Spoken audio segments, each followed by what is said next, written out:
では、本日の労務相談 Q&A を始めます。本日の労務相談 Q&A は、子ども子育て支援金は免除になるのです。まずは質問文を読み上げます。出産が予定日より早く生まれて、産休の免除期間が確定したところ、2026年4月分の社会保険料を返金することになりました。子ども子育て支援金も返金する必要がありますか？こういった質問となります。回答につきましては、まずは子ども子育て支援金の確認につきまして、子ども子育て支援金は少子化対策促進のために児童手当の拡充や妊婦のための支援給付などの取り組みの財源として活用されるものであります。子育て世代に対する支援給付の拡充を通じて子ども子育て世帯を社会全体で支え合う趣旨で、それぞれが加入する医療保険の保険料と合わせて負担することになり、健康保険だけではなく、国民健康保険や後期高齢者医療等の加入者も負担することになります。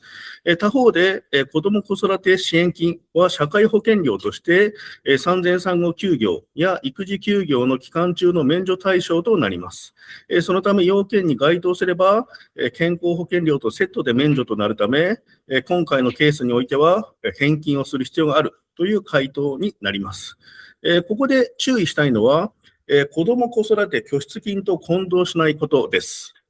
子ども子育て拠出金も子ども子育て支援金と同様、子育て支援のための制度に活用され、目的が重なる部分もありますが、その違いを確認しておきますと、まずは1つ目、負担者が異なる点となります。会社で社会保険に加入する場合、子ども子育て支援金は会社と従業員の方が折半して負担をします。他方、子ども子育て拠出金の方は、会社だけが負担することになります。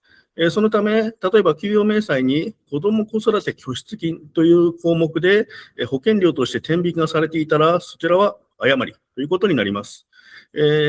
システム上で制御されて、このような事態は起きないかもしれませんが、もし起こっている場合は、子ども子育て支援金の導入時の明細設定に誤りが発生している可能性が高い。子ども子育て支援金という名称にすべきところ、子ども子育て拠出金としてしまった可能性があるので、確認が必要ということになります。2つ目の違いとしては、セットとなる保険が異なるという点になります。子ども子育て支援金は、健康保険等の医療保険とセット。他方、子ども子育て拠出金は厚生年金とセットということになります。このセットというイメージを持たれると、すごくわかりやすいと自分は思っております。例えば、同月特措によって、後日厚生年金保険料が還付されるとき、子ども子育て拠出金も会社に還付される。しかし、健康保険とセットの子ども子育て支援金は還付されないというふうなセットになります。また、従業員の方が70歳到達して、厚生年金の資格を創出した場合、会社は厚生年金保険料と子ども子育て拠出金を納めなくてもよくなりますが、引き続き、この従業員の方が75歳に達するまでは、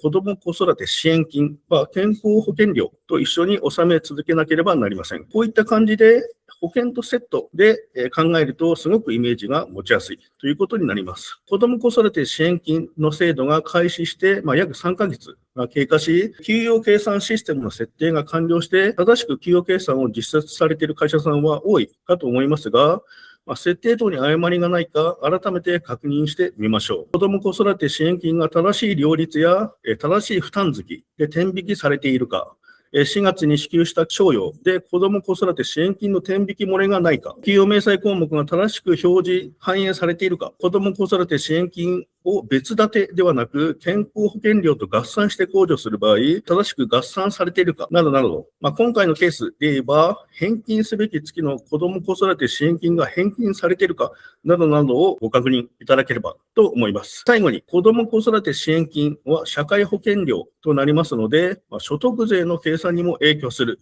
ことになります。